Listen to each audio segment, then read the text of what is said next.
Qasim Rahimullah narrates, a man passed by Abu Darda, may Allah be pleased with him, in Damascus when he was planting a tree, and said to Abu Darda, may Allah be pleased with him, are you also doing a worldly work, though you are a Sahabi companion of Rasulullah, peace and blessing be upon him? He said, don't hasten to blame me.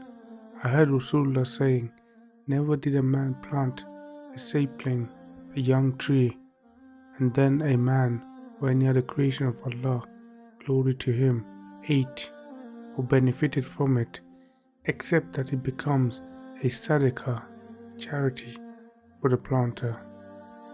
Islam considers the slightest acts of helping others as charity. Even smiling at others to make them happy is counted as charity. It is due to our selfishness that mankind suffers. Let us give more and take less.